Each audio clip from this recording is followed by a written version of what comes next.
Good afternoon. So my name is Julia Michaels. I am Director of Development and Strategic Partnerships for UERU, the Association for Undergraduate Education at Research Universities. And I have the distinct pleasure of moderating this panel today on making the case for Boyer 2030. And if you're not sure what the Boyer 2030 Commission report is, we have some cards out in the audience that provide a QR code with a link to the report. It's a wonderful report. It's come out. It's been a couple of years now, but I think you'll find that themes from that report are showing up everywhere in this conference today. So I'm going to start by introducing our panelists here. Peter McPherson, who's APLU President Emeritus. Paul Dosal, who's Senior Vice President for Student Success at the University of Central Florida. And Danica Scott, who's Vice Chancellor and Dean for the Division of Academic and Student Affairs at North Carolina State University. So we're going to talk a little bit today about the Boyer 2030 report and how this has been operationalized on campuses. But before we do that, I'll just give a quick overview of what is UERU. You may not have heard of it before. We are a membership association of R1 and R2 research universities. We have 125 members at this point, and we're dedicated to undergraduate education at research universities. So you do need to be an R1 or R2 to be a member, but really undergraduates are the beating heart of research universities. These universities educate a large number of undergraduate students, over 3 million at the last count. And our mission is really to work collaboratively to advance equity and excellence in undergraduate education.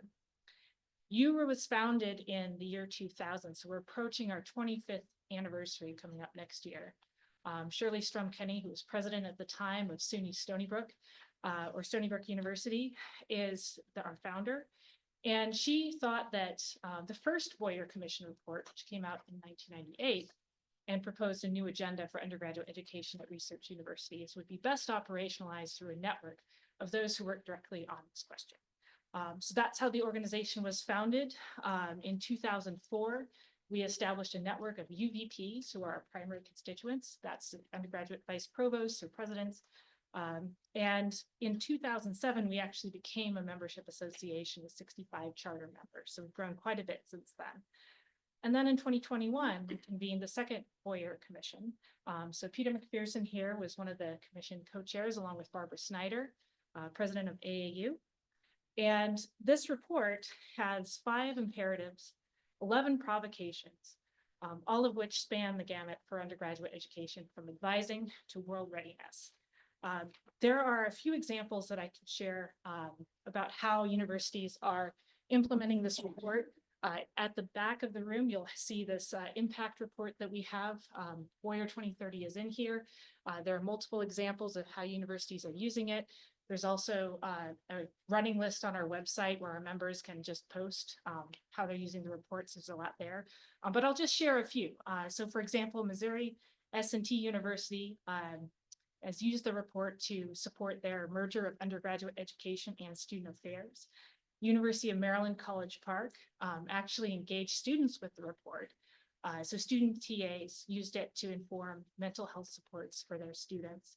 And the University of Idaho has used the report as a founding agenda for their cross-functional student success team, which engages faculty members and administrators from units across campus, and their president's funding proposed initiatives that came out of that. So without further ado, I'm going to go ahead and start our moderated panel, and then I invite those of you to share your questions as well. So I'll start with you, Peter. What motivated you to be one of the co-chairs of the Boyer 2030 Commission, and why was this work meaningful and important to you? Well, let me say, before I respond directly to the question, what an outstanding job you and the other folks at UERU have done to promote this effort. There are campuses all over the country who have used this report as a basis for analyzing and work. Hundreds of people deeply involved, and I congratulate you and thank you and your colleagues for really the excellent work. Why was I willing to do this? I was then chair of the, when I was asked, I think I was then still president, the CEO of APLU. This report undergraduate education is just critical to our mission. We do many very important things, research, outreach, but we've got to do this undergraduate education right. Fundamentally, presidents, provosts, associate provosts, faculty, most people understand this is about what do we do to make an individual students have a successful time? How does it work? Well, so my personal commitment to this, the work of APLU, talk about that more, I think, later in terms of what we've done, but that I was going to do this for sure. But beyond that, the Boyer Commission report of some 20 plus years ago was an excellent report. But in the years since, we have benefited from a huge amount of experience of data to a broad understanding, some critical components of what it takes to have retention, degrees, and employment. We've come to have the experience of data, and so as to put all that together in a comprehensive but not exhaustive and writing report was a really good opportunity. So I'm pleased to have co-chaired this. Thank you, Peter. Danica, Yes. what were your initial reactions to the report when it came out, and how were you thinking about how it would affect your work? Yeah, at the time, I was like, this is, revolutionary in its simplicity almost. There's this framework of how we can move forward collectively as institutions in higher education across the country. And so I thought it was timely, and very futuristic, and for implementation and thinking about how do we really execute and take the recommendations and apply them in our own institutional context was really important for me. I really latched on to the world readiness component of that, and how to rethink at that point, how do we actually ensure that our students are ready for the world? Before, we've always talked about career readiness, but then taking it that next step forward, I thought was really transformative and revolutionary with this report and the work. And then how do you do that? How do you take a step back to think about at your institution, what does an alum or a graduating student look like? So whether we're reverse designing to ensure that the components that students need to be ready for the world, we have integrated into their tenure throughout their time at our institution, which I thought was great. I think the advising was very important too. How do we ensure that everyone, regardless of program, major, specific, specialized programs that they're in, that all students receive top-notch advising, so that they're really thinking about, in addition to their major, what problems do they want to solve? So I always ask, what problems do you want to solve? Because that's the important piece of it. Because there are multiple majors, a major doesn't equal a job or equal, the true career. There are multiple ways you can get to working in areas and working on problems that you want to solve. So I thought that was key as well. So those were the two things. And there are four total. I won't take them all. Probably had the rest. So I'll stop at those two. But those really resonated. And then how do we put structures and infrastructure in place at institutions so that we can realize that? Yes. So Paul, what about you? What were your initial reactions, and how did you see that affecting your work as well? Well, similar to Danica's in that I received the report as the bold and ambitious comprehensive plan that it is, that in many ways provided insights and inspiration for a lot of the work that we are doing at the University of Central Florida to promote undergraduate student success. And like Danica, I certainly picked up on world readiness, and I think we need to lean into that a whole lot more and maybe displace career readiness with that. term and concept. Advising, I found a lot of insights there, but let me mention two others that are part of those provocations, which I really love, just the idea of provoking us to take on these challenges. The degree pathways for FTIC students as well as transfers, the work we need to do there to remove barriers that we often put in the way of students. Yeah. I think we can do a whole lot more to streamline a timely degree path for our students. The other one that was stressed in the report and is critical to what we're doing at UCF, nurturing mental health and well-being was one of the other provocations.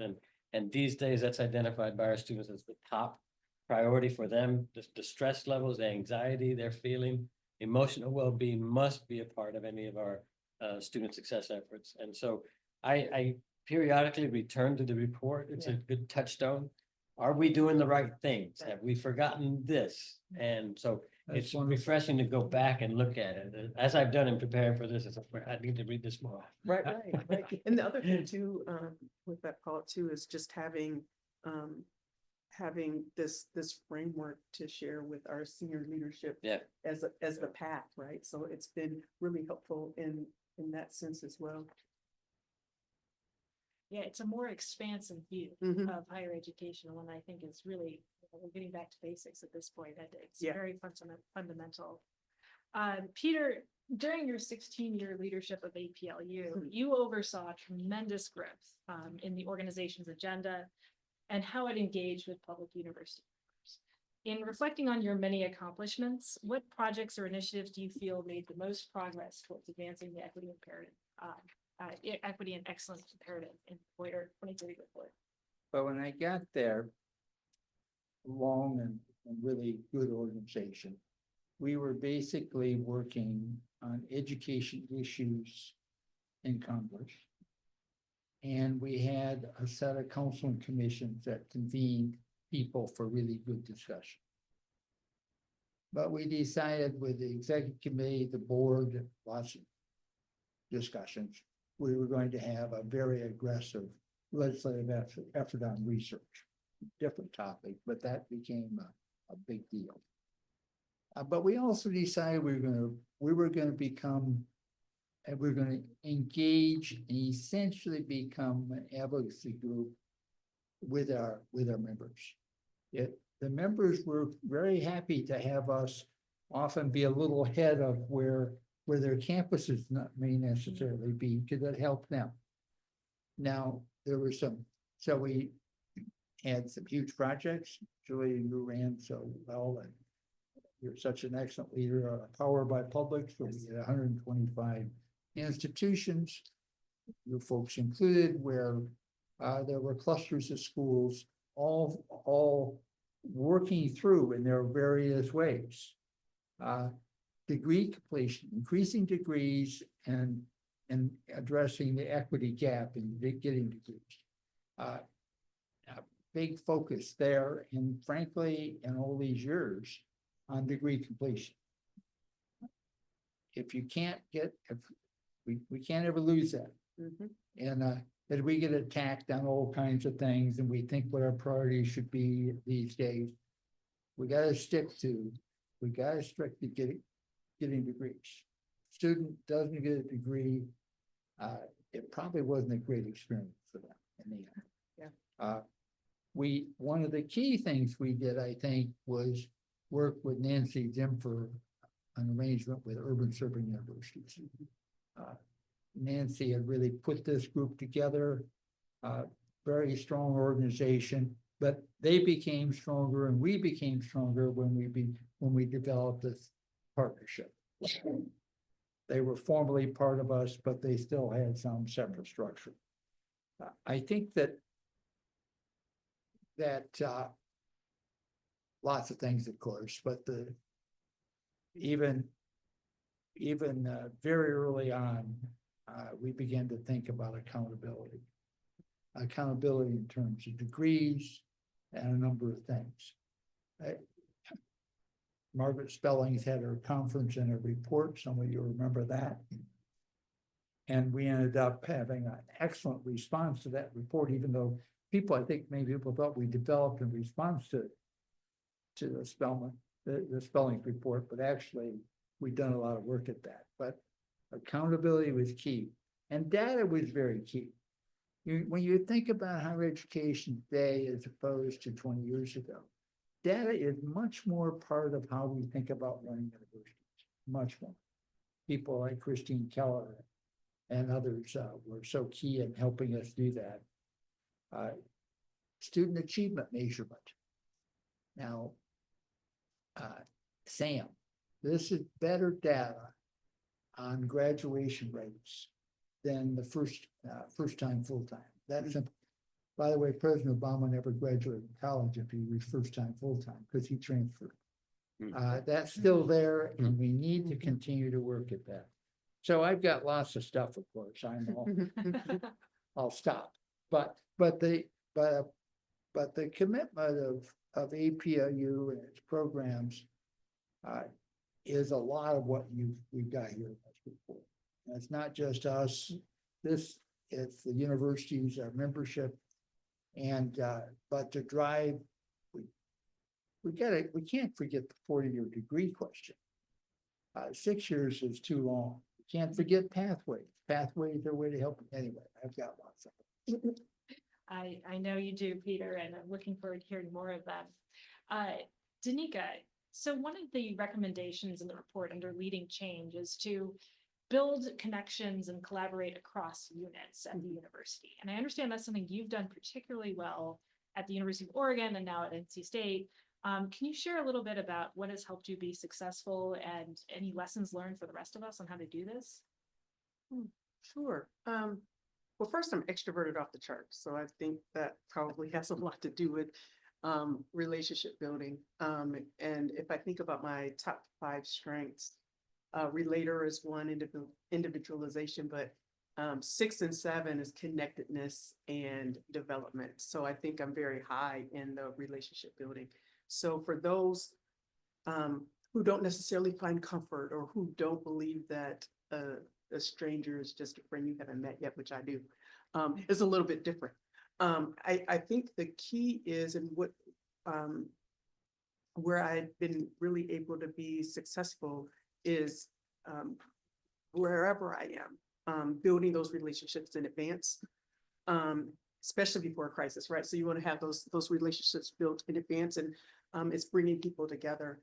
For a lot of the work that we do across campus, we are dependent upon people who aren't necessarily in your departments or units, that don't report to you, that really have no reason to do what you ask them to do, right? So I think that was really key, is to bring people together. And both of my current NC State and with Oregon, they're so decentralized that we had to make those connections to actually be able to implement and do the work.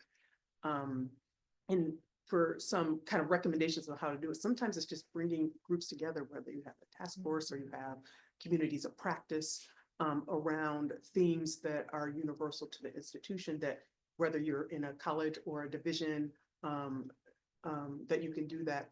The key to me is to have everything really revolve around student success. So I've not met anyone at any campus that I've been that will say, nah, Danica, I don't believe in student success.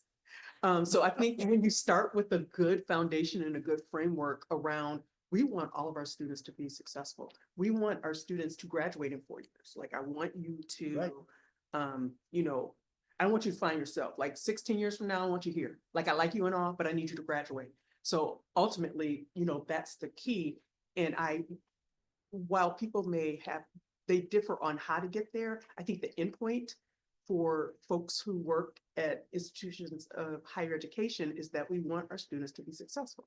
So when you start there, I think it's a little bit easier, and then it's bringing people together, and especially if you're at decentralized places where, you know, it's these fiefdoms and people aren't necessarily connected, that it's important to be able to do that, to be able to take this great report and move it forward, because it takes a village. You know, when I say all the student success is everyone's everyday work on a college campus, on, you know, a university campus, and having folks find the work that they do and see it through that lens I think is really important, because if it isn't about the student and it isn't about the student being successful, then I don't know why we're here. So if you can start from that base and that understanding, I think it just kind of gets easier. And I'll cold call anybody. So there's that too. Don't be afraid to reach out and bring in help and ask people to be involved. You've asked people to be involved. They really want to be involved. Many just haven't been asked, and they're looking for the opportunity to be engaged in ways that they hadn't before. And I've gotten very few no's, if any. I'm trying to think of any time someone just said no. Maybe people just don't say no to me. Julie, I don't know. Not hard, not Yeah, easy to say exactly. no to you. Not easy, yeah. So you start with that shared goal. You just start with a Everyone shared can goal, come back. right? And then you can build from there. And again, there will be disagreements on how to get there. Sure. But if you have that relationship already built, then you just work it out and you figure it out. And maybe there's room to have multiple approaches. So that I found really been helpful. And if you're new, and especially for some of my work being new, you can lead on, I'm new. So thanks for that question. Yeah, absolutely. Paul, the report applauds universities that have professionalized advising and used technology to improve coordination in advising across campus. And I understand UCF has just gone through a major transition with its advising enterprise. Can you share a little bit more about what you've done and maybe what you're learning so far in that effort? Sure, thank you. So over the last year, we've overhauled our academic advising structure and approach. We did so because student success and well-being is the top strategic priority of the university. And we recognize that we needed to do a better job of delivering academic support and guidance to our students.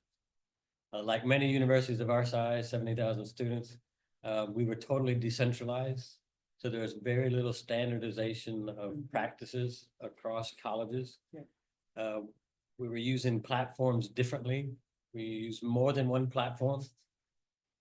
Advisor ratios were way off, sometimes 1,500 to 1 in some Wow. colleges. Advisors were underpaid, overworked. And so we decided to take it all on at once. And I really applaud and thank university leadership for making that decision, because it required quite a bit of investment and a commitment to make a dramatic change. Everyone knew it was coming and needed to be done. So yes, we did centralize it. So the academic advisors now report up to an AVP who is in the Division of Student Success and Wellbeing. Great, but we also changed the role. We used to have academic advisors in colleges, and then we had a team of about 25 success coaches. And we were getting a whole lot of work out of the success coaches. We liked that work so much, we decided to fuse the two positions into one. And so we also created an academic success coach. That is, we retrained advisors as coaches and retrained coaches as advisors. And so that helped then to bring the ratios to a manageable level. We also invested and brought salaries up to near market levels. So we're very pleased about that, because we were struggling with retaining and attracting qualified people. So we've done all that. It's been less than a year, but the results are still positive, giving me confidence that we're moving in the right direction. We're laying the foundation for even greater improvements. But one thing I've certainly learned along the way is that, this argument about centralized versus decentralized structures can be and often is paralyzing, but it's also sort of a false dichotomy, right? What we've done, we've changed the reporting lines of the directors of academic advising, but they remain physically located in the colleges they serve. They're still there, and they have to be there. They have to be trained to serve certain colleges and majors. So it's a different way of ensuring that we will standardize practices so that students can get the support that they need. And we've invested more to make sure that we have the right ratios to promote student success. Do you have software that really does a lot of the sort of yes and no advising? Yes, we're leaning into a chatbot, for example, to try to take care of a lot of that. Yep. So that, you know, for basic questions, they may have to just help themselves. Or do I have to take this course before I take that course? Yeah, yeah. That way, when they do come in to see one of our academic success coaches, we know it can be a meaningful, more meaningful Do conversation. you have not an a idea transaction. yet what the cost would be per student to provide this kind of advising? The Ooh. cost always scares people. Yeah. I haven't. It scares me to think about it, but. When you Yeah, get but- that data, people will be very interested. I Cost per student. Yeah, I've now, to my great pleasure, joined the Virginia State University Board in 1890 board. And I'm all into this. I think this is, you know, I get a chance to think about it directly for the institution. But the cost is this, and they're doing a lot of interesting things, I might say. Anyway, sorry. So, It's a big task what you've done, so I. That's applaud it. impressive. Yeah, impressive, and change is hard, so I'm sure there's Yes. gonna be some. That's the other lesson. Changes are- I like the keeping them in place Mhm. and by having with no doubt a dotted line to their pertinent They've being. got, yeah. There's more standardization, consistency from the Mhm. student's perspective, which again is what we all agree is the goal here.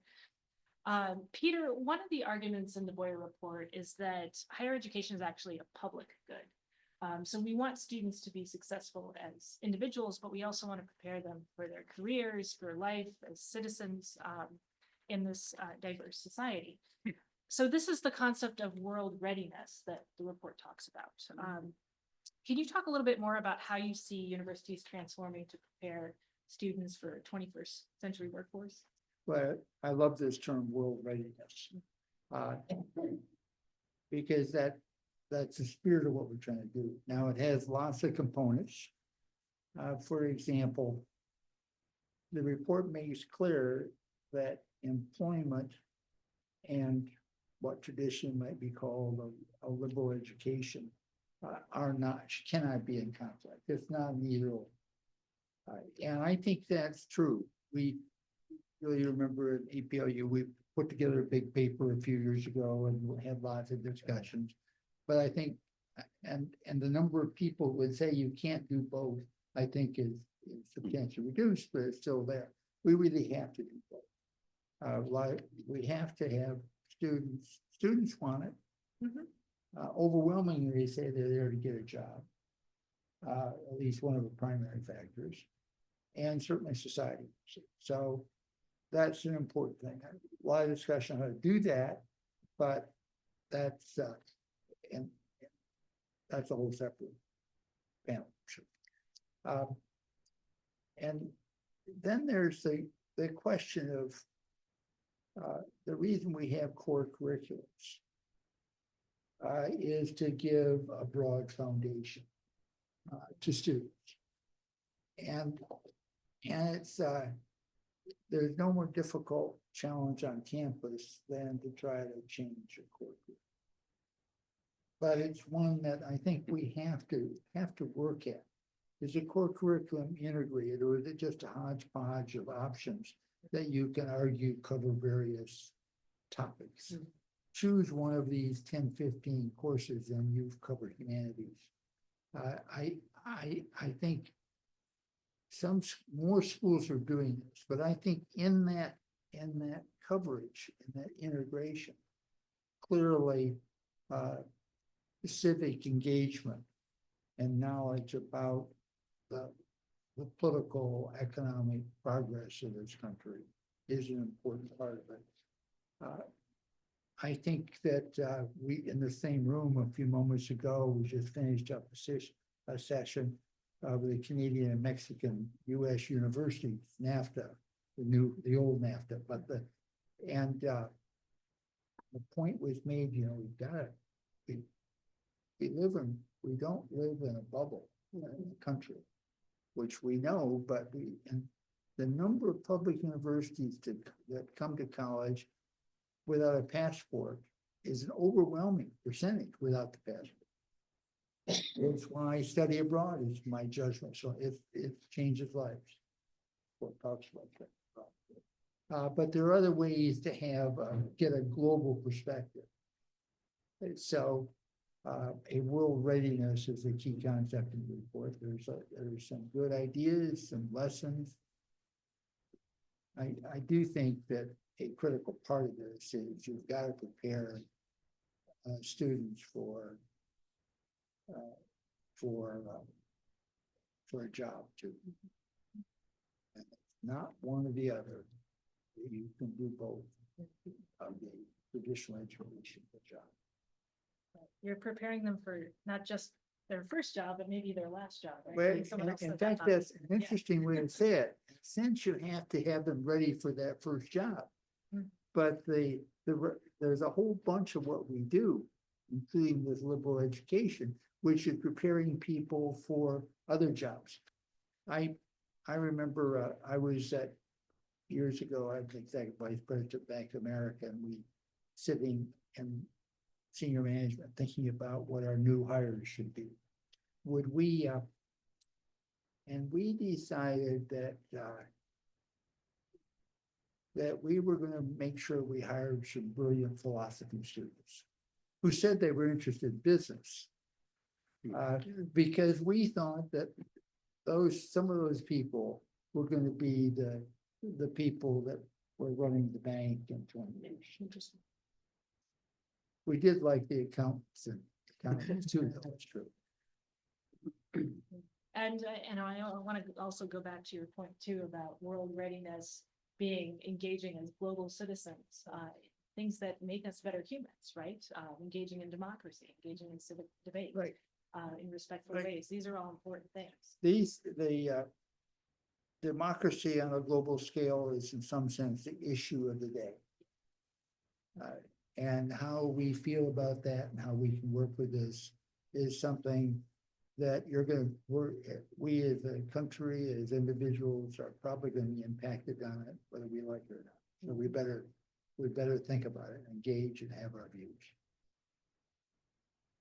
Danica, I Julia. understand you've done a lot of research on understanding the student experience from the student's perspective. And this research that you've done has applications both for faculty in the classroom and for staff who provide student services.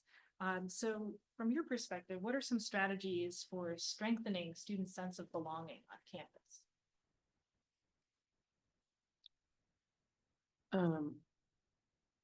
Yeah, it's interesting to talk about sense of belonging in 2024, given where we were in 2020, right? So the strategies to use for sense of belonging post-pandemic, while we kind of had the strategies, the frameworks pre-pandemic that we can employ now, our landscape has completely changed. So a sense of belonging actually kind of means different things, and as institutions we have to approach it in a different way than we did before, just because the impact that the pandemic had on our now college students, some that were in high school at the time, and then coming into college, and the impact that the pandemic had on students' sense of loneliness and socialization skills and the ability to reach out and engage. We have a different student today. Our students today are not like our students of 5 years ago. So having said that, as institutions, we are poised and should have been doing more or doing things differently than we had in the past because of those things. When you have, as an example, when you have a student who, for 3-year Zoom school, 2 or 3 years Zoom school, and missing key milestones that you and I would have had in high school and transitioning to college it really has had an impact. So you have there was a college student that was still playing video games with folks across the world and leaving their room to go to school and coming back and playing video games, right? So those types of connections. So as institutions, what are we doing and how are we drawing students out, and how are we having events and programmings that actually get them to talk to each other and engage with each other is really key for the sense of belonging. And what still stands today, though, which is vitally important, is, sometimes it only takes one person to connect on campus for that to transform students, to have the sense of belonging, to impact progression through graduation. So that still stands, and keeping that in mind, that it could just be an advisor, it could be a great faculty member, it could be an RA, it could be a fellow student. But how are we orchestrating opportunities for that to occur? And I think that's the key as well. And then how do we bring in and engage parents to actually help us? So parents are here, again, probably different than when we were in school. My mother didn't know the president or my faculty members or anyone on campus. But now, I get emails from parents all the time. My mom wouldn't have known how to find me. And then, so we have that. So how do we utilize and have our parents actually help? But not in, I don't want to say not in a parental way. Like, don't call your parents every day. Like, please don't do that. And parents, don't call your kids every day. That's not what I'm saying. But if they are engaged in a way, then how can we have our parents help students to really engage in campus and be a part of the true culture and fabric? Because the other issue, and I won't even get into social media, but the other issue is because students today are so connected to high school students, whereas when we went to college, you'd see them over winter break, maybe, or if you went home for Thanksgiving. So you did have to find friends and have the true community on campus. Well, now you could still talk to the person you met in kindergarten who's been your best friend. You can do that every day. So that has implications as well. But I think the major thing is from day one, telling students and reminding students that they need to do this. So sometimes it's easy as just, whether it's through orientation or whatever, to say, it's time to cut the cord a little bit, like snap it a little bit, so that we can do that. The thing that we have on our side is our students are yearning for those connections, and they really want to engage in ways before. Some have forgotten how to do that. So I think that's where we can come in as well and harness the need and the desire for that connectedness with really intentional programming around that and expectation setting. I think we're just starting to see the real impact of the pandemic on this. We all had to relearn how to socialize, I think. Yeah. After that happened. It is so true. And I think your point about engaging parents is a good one, particularly parents of first generation students who may not have that level of comfort of what is college all about? What should I expect from my child at the university? So this is all great. Paul, recently you released the results of its curricular analytics project. So this is a $2 million project that we engaged in with 31 of our universities to look at the connections between curricular structure and equitable student outcomes. And UCF was one of the curricular analytics project participants. We found that complex curricular structures do adversely affect student graduation. How is UCF thinking of sustaining the work that started through the CAP project and engaging faculty around reforming curricular structures? Well, this is clearly a project that requires faculty ownership. I mean, they own the curriculum. We rely on them to take a look at the curricular analytics dashboards. Only they can look at it and identify the blockages. I mean, we can all see the blockages when we see the screen, because it's quite clear when you've got a degree pathway that's overly complex. Right. But I can't tell how to reform the curriculum in order to make it more streamlined and remove barriers for students. So our approach, I think, should be to democratize the utilization of the platform. It is, I want to make it available to colleges and departments, but encourage them. And there you need president and provost direction. Encourage them all, look at it, make changes, compare yourselves to other colleges and universities, and reduce the curricular barriers where they exist, because they do exist. And this tool is great because it makes it so easy to identify. You immediately see that course is blocking the path to graduation. Mhm. Think about when you offer it, how you offer it. Make the appropriate changes and learn from colleagues. And that's another reason this is such a valuable project. It'll be immediately obvious because there'll be a failure rate. Or No, there's just the way it's displayed on screen. It has a curricular pathway, and if there are too many lines all over the place, you know it's too complicated. Mhm. And plus, it gives us a score that you can then compare to other colleges with the same major. And so if your score is higher than the others, well, you know, there's room for improvement. Okay. The second part that I wanted to get to was that this approach can be extended and probably should be extended to transfer student pathways as well. So we're getting back to the other provocation about pathways.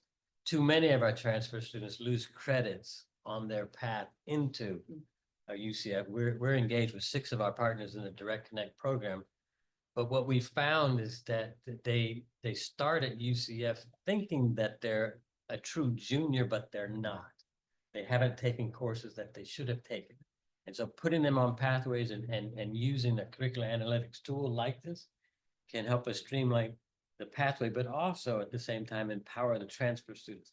They need to see quite clearly what's the path. If I take these courses, what's it like for me to get a degree in this major at this university? How long will it take me? I think we can do all of those things working together. I'm really excited about the possibilities. how hard is it to get common course numbering? Well, in Florida, we have common course numbers. Because the law said so. Yes, it doesn't mean the content is the same. That's another issue. But you got to get faculty engaged for the same reason. Right. Are you teaching what you expect to be taught Right. in those courses? So for all 3 of you, is there anything else you'd like to share that we haven't covered today? Well, I think these pathways are pretty darn important. It does. Pathways end up showing an institution where they're not being helpful to begin. That you don't, if you don't have the course ready for the person to take, that pathway wasn't a good pathway for that student. I think that we need to talk more. The report talks about this, about the 4-year degree. Because that's what the pathway helps do. It is true that we have a little different course student composition than we did many decades ago, but pre-Vietnam, it was and Watergate, it was a little awkward not to get your degree at 40. You had to sort of have a story of why you didn't do it. And to have 6 years, it just costs so much money. And that's the thing, tuition is so, that's why I said you don't have time to find yourself, those days are gone. It's just too expensive. And you know, the interesting thing about that, Peter, is, and you know, this is what I tell students, you would never, ever dream of not graduating with your high school class. That just would not even be a thing. There's a great comparison. Yeah, you would just Yeah. never, that is just not a thing, right? Right. But then when you get to college, it's like, And that's the way it was when I was a student. I graduated from Michigan State in 1963. And everybody graduated together. I mean, there were some that didn't for various reasons. But as I say, you had to explain yourself. and we know there are all the reasons, and I think that the interesting thing and one of the most important things is that to me, this falls on the institution to solve, right?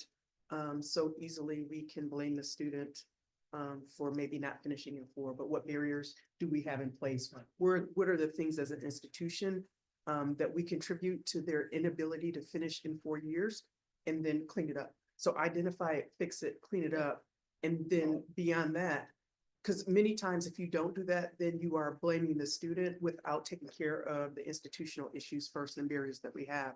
So it has to be, we have to fix it. First of all, these great advisors and your institution, as I'm sure they do, need to tell students to take 15 credits unless they're working horrendous number of hours. Yeah, or, you And know, if they or are, they have to take go to summer. summer. They have to Take take summer. because it's mathematically impossible to take 12 hours as a full-time and So think you're there's, graduating in 4 years. There's the interesting thing about the discussion and that transfers, discussions we could continue here, and we're all really interested in this, as I'm sure our audience is. But we have a pretty good idea on how to do this. And we have data to support our position. That wasn't true when the first Boyer Commission came out. So what we did with this report, we put it together in a reasonably concise fashion. And with the recommendations that have data and experience behind them. And so this isn't a controversial report. It says what we have come to understand. And you see many universities working hard at it, and we all need to. And so we thank your organization for this, for helping putting together this report and promoting it. And all those that might be listening to this tape or here, we got work to do now. Thank you, Peter. I couldn't have said it better myself. And before we open it up to questions, I'll just say, if you want to learn more about UERU, we're online at ueru.org. Please look at the report, read it. We're in this moment right now, a lot of uncertainty, questioning the value of higher education. Is it for everybody? And I think you'll find in this report, it's just solid agenda for how to move forward. I would like to add one other thing. Sure, We go got ahead. time, I guess, for one moment. Sure. Is that all this discussion at this conference and around the country of the new political regime, and they're gonna beat us up and talk, and they're gonna ask this and that. In fact, even before the election, there was uncertainty as to what the public expectation was of us. And there's no denying some of that is there. But one thing for sure that we owe to our students is we need to graduate them. Yeah. We need to be sure they have some possibilities of a job, the first job and jobs thereafter. We need to have them have some general understanding of it. And we know those things. And those are what ultimately is our value, and I think what the body politic expects of us. One of the things they expect of us, other things too, perhaps, but that's for sure. And as if you admit a student, it's almost like you've made them a promise. that You've they're made gonna them get a it right. promise. And, you're always aiming for 100%. That's right. Always. Mission is a commitment on our side of the table. We're gonna help them do it. Mhm. We want all students to succeed. Now, if you want to continue conversation with other folks who are interested in undergraduate education, we do have a number of forums with UERU, and I'll just tell you a little bit about that. Bi-weekly hot topic sessions that are drop-in, not recorded, where you can just connect on urgent issues of the day. We also have 2 in-person UVP meetings each year. We're very cozy affairs. We can get together with your colleagues who are in similar roles. Cozy affairs. Cozy affairs. That's how I would put it. I feel really lucky to be part of this organization and working with many of the same people that I work with on Powered by Publix. So it's a really great organization, and I'm happy to share more about it if you'd like. Now, with that, I'll turn it over to questions from the audience and from our live streamers.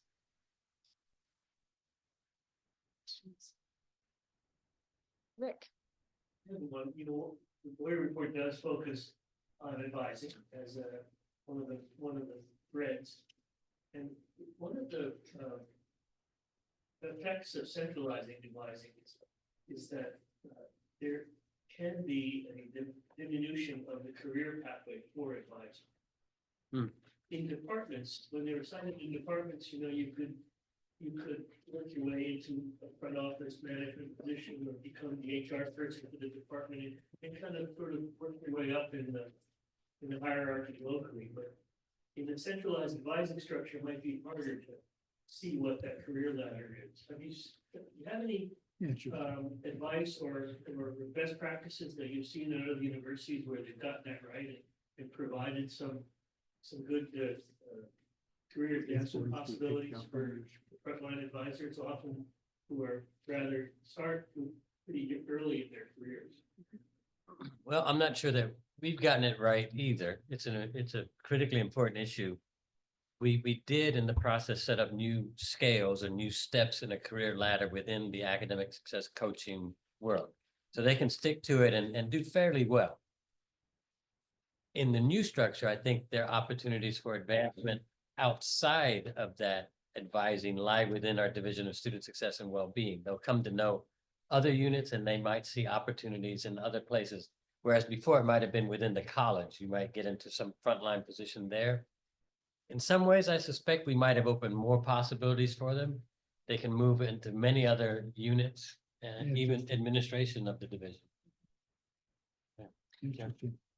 We haven't looking at it, but one of the things our advisors are, John's uncle, Chris New, are actually, it seem interested. One of the things that seems to engage them is that they think that there will be more opportunity for advancement for them in a more centralized structure. Most of our schools, maybe because they're so small, most of them are 2 levels deep. There's frontline advisors, and then there's the dean of advising. Some have 3, and so if so they often go to the second step, and then for us, they leave the university because we're in Newark, and so there are universities thick on the ground, and there's a lot of opportunity. So the advisors are actually, insofar as they're interested, they seem to be interested precisely because of the possibility of a few more structures to be able to hone their craft.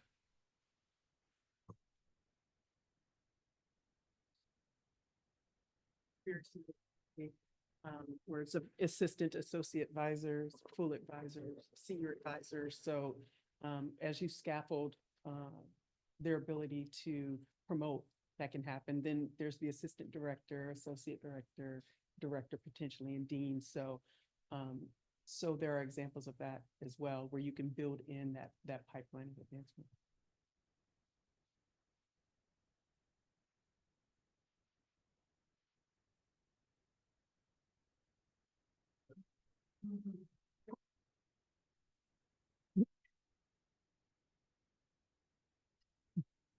There's been some recent and increasing conversation about reduced credit bachelor's degrees at 90 credits. In Colorado, all of a sudden we're started talking about it for some reason. How do you think the Boyer report informs the discussion about such constructs? And is it a good idea? Is it a bad idea? We're not getting we're getting some encouragement from the Department of Higher Ed at the state level, and the accreditation bodies don't seem to be that concerned about it. They say, well, if you build it and people come, then go for it.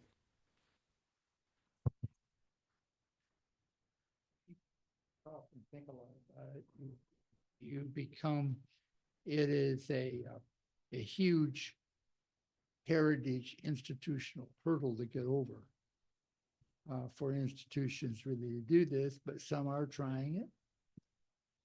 I think that part of the question is going to be that it will make the reality of traditional broad education versus getting employment ready harder. But I think just because we've done this forever doesn't mean it shouldn't be really thought about. So I think some thinking about this and working at this is reasonable to do. I don't know that I'd want to have everybody in the country do it at one time. Of course, that never happens. But some experimentation. But I do think you don't want to graduate engineers with no sense of humanities and vice versa. Humanities folks with no exposure to science. So that I think, but I think we'll look at in this country, and I think that's reasonable to do. How does the Boyer Commission feed into that? Well, we certainly are arguing you need the degree and you need to hold down the cost, and you need to keep to a short, relatively short time in school. You need to contain expenditures, debt. So it fits a lot of these things. But we have to, I don't want to abandon the concept of a liberal education either. I grew up on a farm and I came to Michigan State thinking, and back then we had a core requirement. Everybody took humanities the first year, the same course. That people would say it was awful now, but I gotta tell you, I looked at painting and sculpture in that class, and in my career, I've traveled all over the world. And I've been to museums all over the world because I got intrigued with painting and sculpture and that core requirement course coming off the farm. And I think that was good. I agree. Any other questions from the audience? From those online? Well, thank you all for being here. It was wonderful to chat with you and have this conversation. Please read the report if you haven't already. Share it with your friends and enjoy the rest of the APLU annual meeting. Yeah. Good job, guys. You know, we ought to get Gene. We ought to